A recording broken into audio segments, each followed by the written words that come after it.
రాజధాని అమరావతి నిర్మాణం స్పీడ్ అందుకుంది. పనులు వాయు వేగంతో జరుగుతున్నాయి. అయితే అమరావతిని నేటికి పట్టి పీడిస్తున్న అతిపెద్ద సమస్య కనెక్టివిటీ. విజయవాడ నుండి అమరావతిలోకి ప్రవేశించేందుకు నేటికి కరకట్ట రోడ్డే దిక్కుగా ఉంది. దీంతో నిత్యం వేలాది వాహనాలు ఈ రోడ్డుపై పయనిస్తూ ప్రమాదాలకు గురవుతున్నాయి. ఈ క్రమంలోనే రాజధానికి మల్టీ డైమెన్షనల్ కనెక్టివిటీ కోసం కూటమి ప్రభుత్వం దృష్టి సారించింది.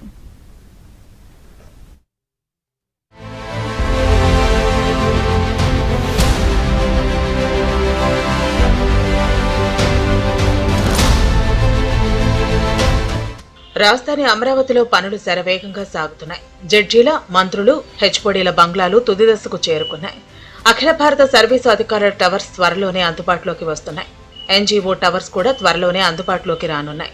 బంగ్లాలు, అపార్ట్మెంట్లు మొత్తంగా రాజధానిలో ఏప్రిల్ నాటికి 3,526 ఫ్లాట్స్, బంగ్లాలు అందుబాటులోకి రానున్నాయి. సిఆర్డీఏ వైపు నుంచి వాటిని జీఏడీకి అప్పగించడం ద్వారా అర్హులకు కేటాయించనున్నారు.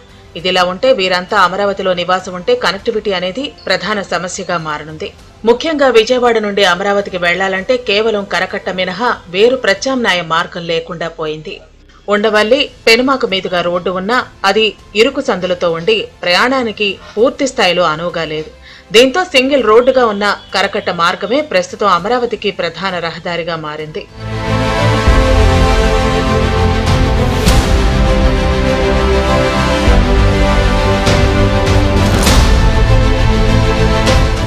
కనెక్టివిటీ సమస్యపై దృష్టి పెట్టిన కూటమి సర్కార్ వెంకటపాలెం సమీపంలో ఆగిపోయిన సీడ్ యాక్సెస్ రోడ్డును మరో 1.5 కిలోమీటర్ల పెంచి కరకట్టుకు కలిపింది.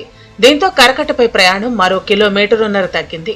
ఇదే సమయంలో సీడ్ యాక్సెస్ రోడ్డు కోసం జరిపిన ల్యాండ్ పూలింగ్ కు ఇవ్వకుండా అడ్డంకిగా మారిన 4.5 ఎకరాల భూమిలో 2 ఎకరాల భూమి ఇవ్వటానికి ముందుకొచ్చినట్టు మంత్రి నారాయణ రాజధాని పర్యటన సందర్భంగా వెల్లడించారు.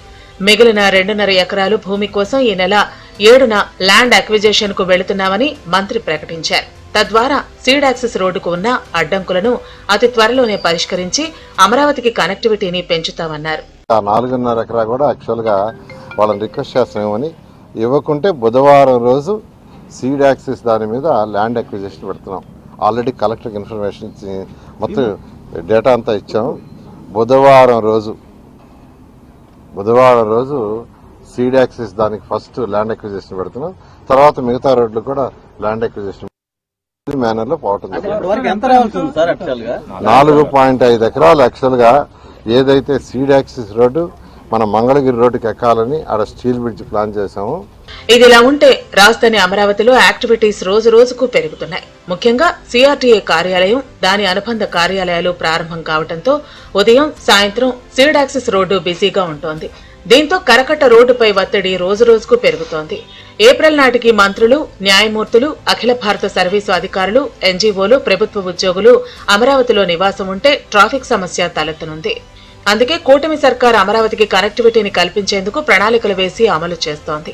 దీనిలో భాగంగానే సీడ్ యాక్సెస్ రోడ్డును మంతన ఆశ్రమం వద్ద నుండి మరో 1.5 కిలోమీటర్ల పొడిగించడంతో పాటు మంగళగిరి రోడ్డును కలుపుతూ సీతానగరం వద్ద స్టీల్ బ్రిడ్జి నిర్మాణం జరుగుతోంది.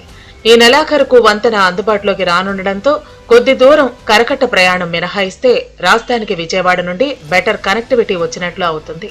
ఇదిలా ఉంటే చెన్నై, కోల్కతా, హైదరాబాద్, చెన్నైలను కలిపేలా నిర్మించిన వెస్ట్రన్ బైపాస్ ఇప్పటికే గొల్లపూడి, వెంకటపాలెం మధ్య అందుబాటులోకి వచ్చింది. అయితే ఇంకా కొన్ని చోట్ల మిగిలిపోయిన పనులు పండుగ నాటికి పూర్తి చేసి పూర్తి స్థాయిలో ఒకవైపు వాహనాలు రాకపోకలకు అనుమతి ఇవ్వాలని ప్రభుత్వం భావిస్తోంది. దీనిలో భాగంగా సిఆర్టీఏ రాష్ట్ర ప్రభుత్వం కలిసి ఎన్హెచ్ఐఏపై ఒత్తిడి తెచ్చి పనులు చేయిస్తోంది. వెస్ట్రన్ బైపాస్ అందుబాటులోకి వస్తే అమరావతికి మరో కనెక్టివిటీ కూడా వచ్చినట్టు అవుతుంది. అమరావతిలోని E6 రోడ్డు వద్ద సర్కిల్ ఏర్పాటు అవుతూ ఉండటంతో అక్కడ వాహనాలు అమరావతిలో ప్రవేశించడానికి, అటు నుండి ఇతర ప్రాంతాలకు వెళ్లటానికి అవకాశం ఉంటుందని మంత్రి నారాయణ అంటున్నారు. వెస్టర్న్ బైపాస్ పూర్తి స్థాయిలో ఈ నెలాఖరుకు అందుబాటులోకి వస్తుందంటున్నారు. వెస్టర్న్ బైపాస్ రోడ్డు యాక్చువల్ గా 2 దగ్గర బాటిల్ నెక్ ఉంది. ఈ మధ్య 1 వీక్ బ్యాక్ కూడా నేను రివ్యూ చేశాను. దాని మీద కూడా తిరిగి వచ్చాను. వాళ్ళు సంక్రాంతికి ఆ 2 బాటిల్ నెక్స్ కూడా కంప్లీట్ చేస్తా ఉన్నారు. జనవరి ఎండింగ్కి వెస్టర్న్ బైపాస్ యాక్చువల్గా యాక్టివేట్లోకి వస్తుందండి. అదేవిధంగా వెస్టర్న్ బైపాస్ రోడ్డు E6 దగ్గర ఫ్లవర్ పెట్టారు. అంటే వెస్టర్న్ బైపాస్లో వచ్చేవాళ్ళు E6 రోడ్డు మీద దిగితే అక్కడి నుంచి డైరెక్ట్గా అమరావతిలోకి వచ్చేయచ్చు. ఆ రోడ్డు కూడా ఎంతో వేగవంతంగా చేస్తున్నారు. దాన్ని కూడా ఫస్ట్ 2 లైన్లు పూర్తి చేసాం మనం.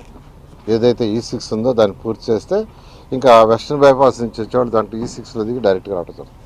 మరోవైపు అమరావతి మీదుగా రైలు కనెక్టివిటీకి చకచకా అడుగులు పడుతున్నాయి. ఎన్టీఆర్ జిల్లాలో రైల్వే ట్రాక్ నిర్మాణం కోసం ఇప్పటికే భూసేకరణకు నోటిఫికేషన్ జారీ చేశారు. త్వరలోనే గుంటూరు, పల్నాడు జిల్లాలో కూడా భూసేకరణ నోటిఫికేషన్ ఇవ్వనున్నారు. ఖమ్మం జిల్లా ఎరుపాలెం నుంచి రాజధాని మీదుగా గుంటూరు జిల్లా నంబూరు వరకు కొత్త లైన్ ఏర్పాటు చేయాలని రాష్ట్ర ప్రభుత్వం పంపిన ప్రతిపాదనకు కేంద్రం ఆమోదముద్ర వేసింది.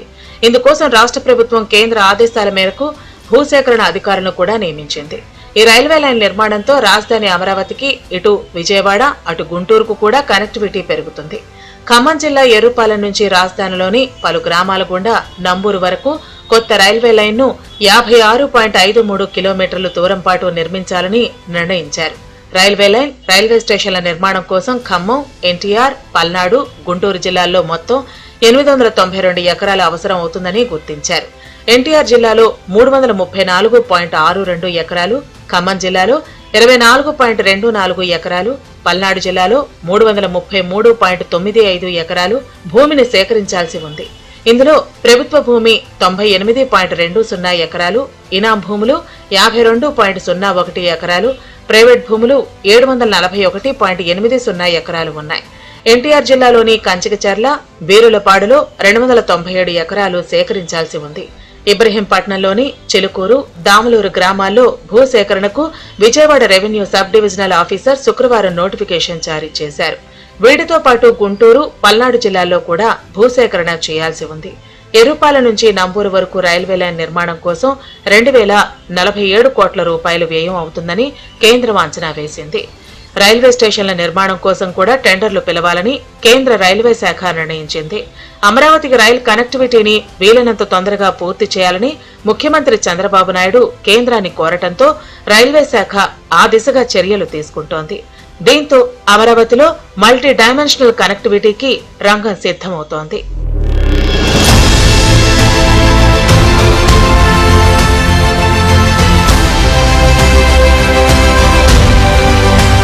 రాజధాని అమరావతిలో మార్చి ఎండింగ్ నాటికి ఈ బిల్డింగ్స్ ఏవైతే ప్రభుత్వ గవర్నమెంట్ కాంప్లెక్స్లో నిర్మిస్తున్నారో ఆ బిల్డింగ్లన్నీ కూడా పూర్తవుతాయని చెబుతున్నారు. ఇదే సమయంలో అటు అమరావతికి కనెక్టివిటీ ప్రాబ్లంను కూడా నివారించడానికి ఇప్పటికే చేయాల్సింది చేశాము. ముఖ్యంగా సీడాక్సిస్ రోడ్లో ఇంకొక 2 ఎకరాల వరకు, అంటే 2.5 ఎకరాల వరకు కూడా ఇంకా ల్యాండ్ అక్విజిషన్కి పోవాల్సి ఉంటుంది.